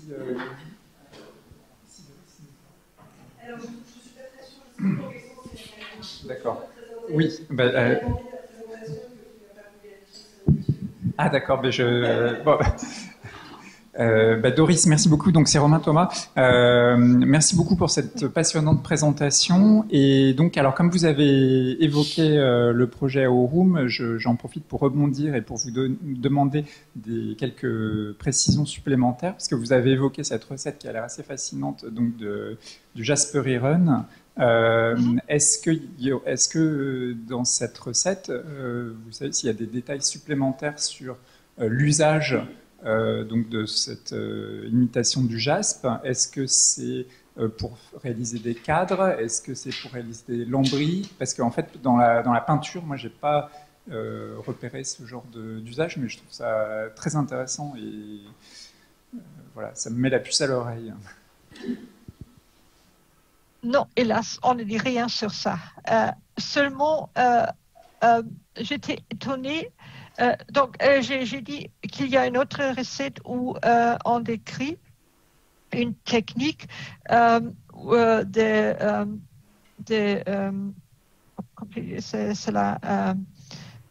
tacheter une surface peinte avec la peinture à l'huile, avec de l'or, avec la poudre d'or. Dans ce cas, c'est quelque chose que je connais beaucoup, surtout de l'art de papier arabe.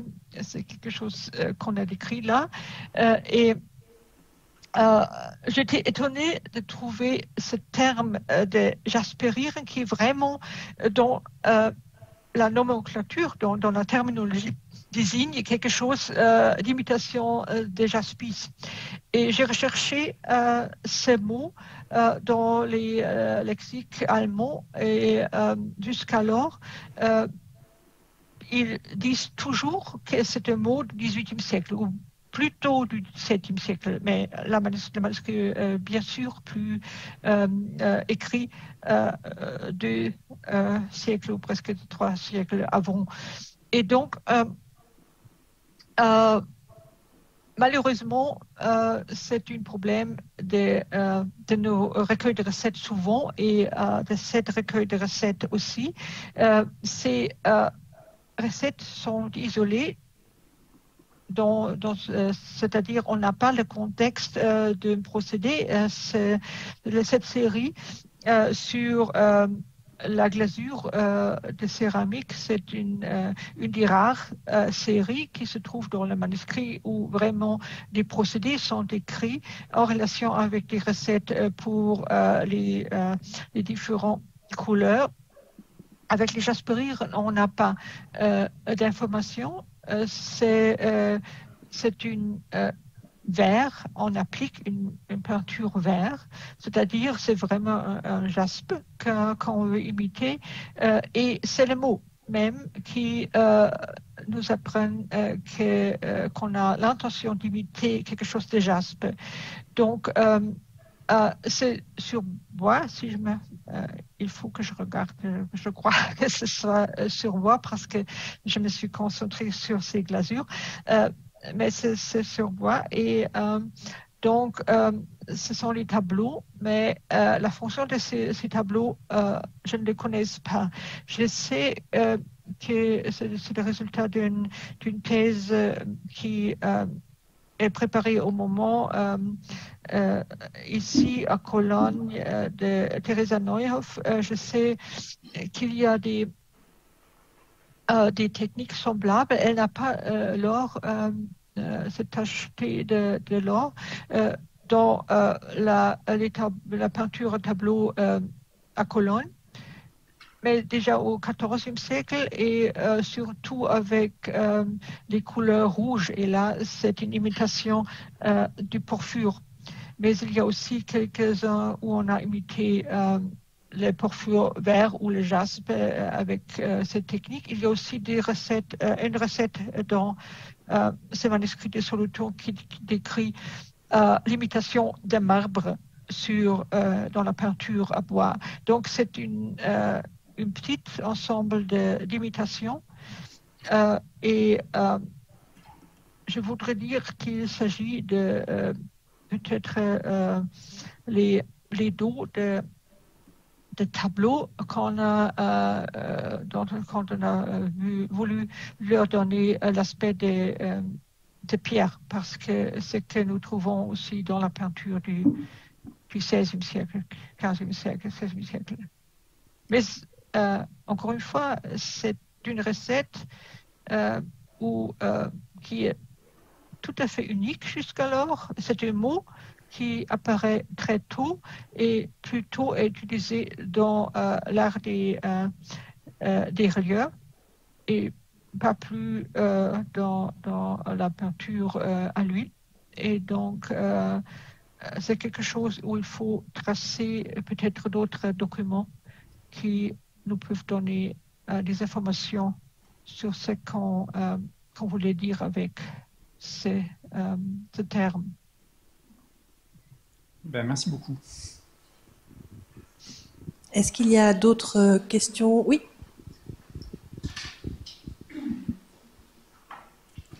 Merci également pour votre présentation. J'ai appris beaucoup et j'aurais beaucoup de choses à échanger avec vous.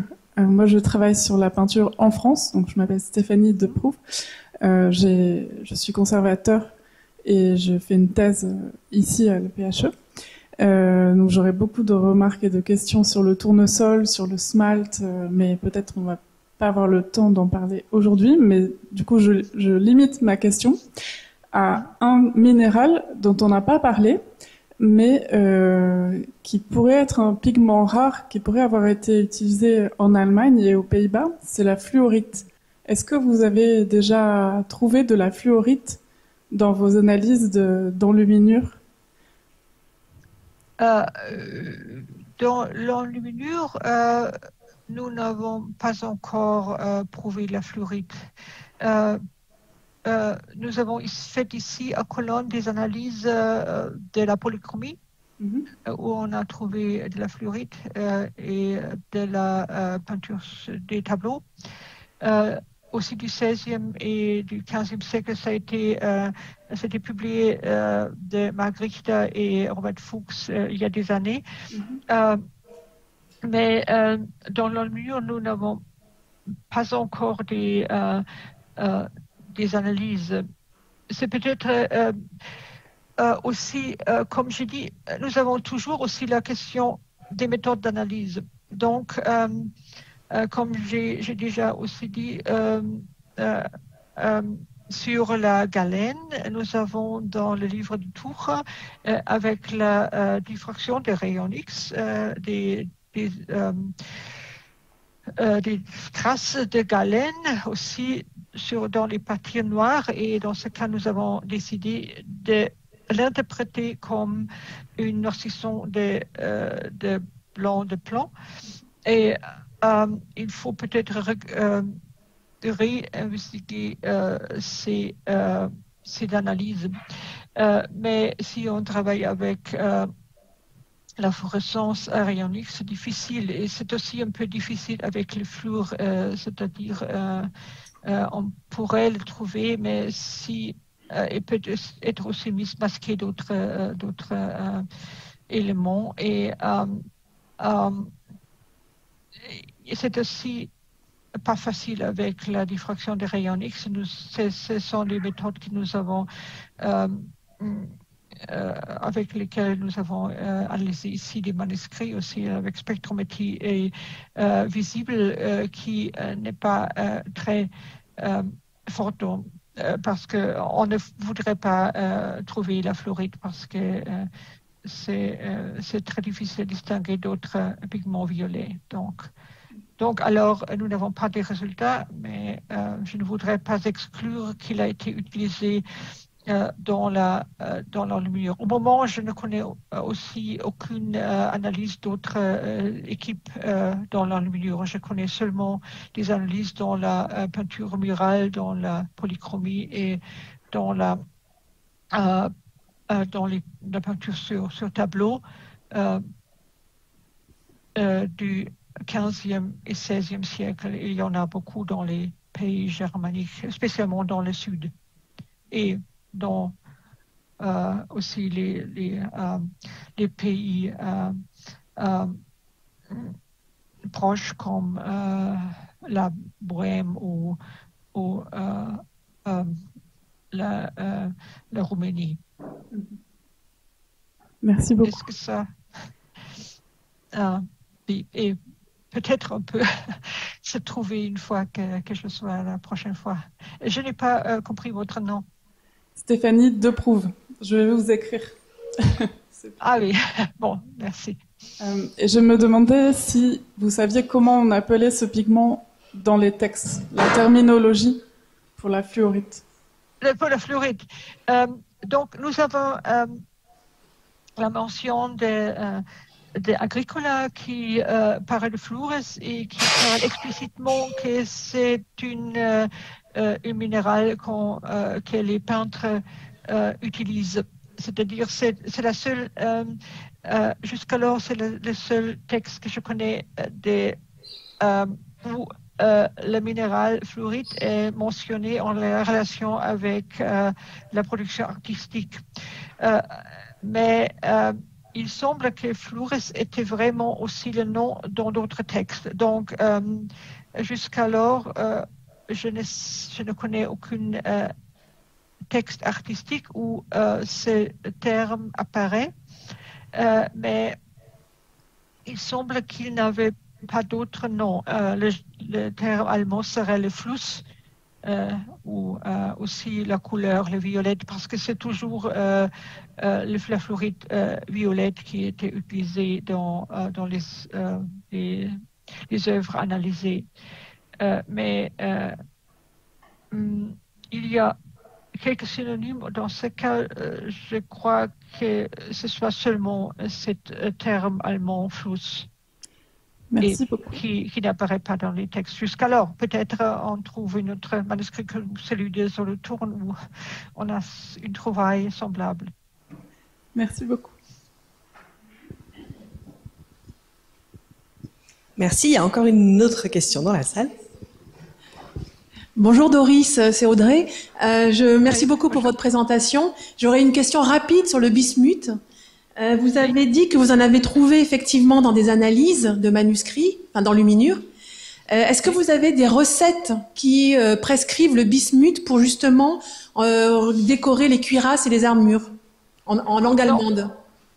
Le bismuth aussi est seulement décrit dans les textes comme substitut de l'encre d'argent. C'est-à-dire, on parle seulement dans les textes de bismuth pour une encre à écrire et à imiter les encres d'argent. Dans le cas de bismuth, je ne connais pas une peinture où il est utilisé, analysé pour quelque chose comme les cuirasses. Je connais quelques enluminures où bismuth a été analysé vraiment comme une sorte d'encre de couleur d'argent sur, par exemple, les armes, des armes bleues ou rouges où il y a des ornements finement peints avec le pinceau ou même avec la plume et qui sont faits avec le bismuth. Parce qu'on trouve en langue française des recettes, justement, qui disent qu'il faut utiliser le bismuth pour décorer les cuirasses et les armures. On en trouve quelques-unes en langue française, au XVIe siècle.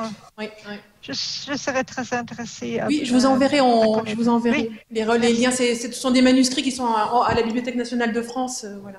Oui, mais dans les manuscrits allemands, je connais surtout les textes qui mentionnent l'écriture.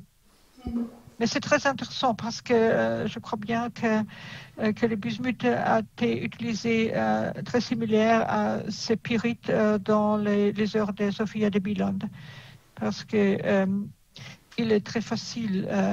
Il a cette apparence aussi, une apparence gris qui est un peu luisant et qui peut bien imiter cette sphère d'un cuirasse. Merci beaucoup. Ça nous montre qu'il faut encore qu'on travaille sur le croisement des sources, visiblement dans langue allemande, en langue française et en langue italienne. C'est ça. Voilà, vous pourrez retrouver la présentation du projet Artterm, qui est, je crois qu'on a eu ça en avril. C'était une présentation en avril et la session a été enregistrée, donc elle est disponible sur YouTube. Et voilà, c'est toujours des présentations que j'avais cherchées. Oui, je vais vous renvoyer. Je vais vous renvoyer du coup les liens vers tout ça. Merci beaucoup, ça serait parfait pour. Je vous en prie. Pour aussi commencer un échange sur ces différents textes et termes, parce que je crois qu'il y a beaucoup à faire dans ce domaine de recherche. Oui, encore, mais c'est bien. Ça veut dire qu'il y a encore de la recherche et donc on peut encore passer des heures passionnantes. Ça serait triste sinon. Nous ne nous ennuyons pas. Merci beaucoup Doris pour ce superbe séminaire et merci de clôturer comme ça notre séminaire qui pour le moment n'aura pas lieu l'année prochaine puisque j'ai quitté l'INHA. Et puis surtout, nous nous consacrerons l'année prochaine à la finalisation des programmes pour une présentation les 23 et 24 mai 2024, n'est-ce pas? Voilà, vous pouvez déjà noter dans vos agendas, où nous aurons donc présentation de nos 2 programmes, des bases de données, des systèmes d'éditorialisation, avec également un format plus colloque, avec des interventions diverses et variées venant de toute l'Europe, pour présenter des projets similaires. Donc voilà, donc merci beaucoup à tous, merci pour d'être venus aussi nombreux. Notre séminaire s'est rempli au fur et à mesure des 2 années, ce qui fait quand même vraiment plaisir, on peut le dire. Merci à Charlotte aussi, avec qui j'ai eu beaucoup de plaisir à travailler.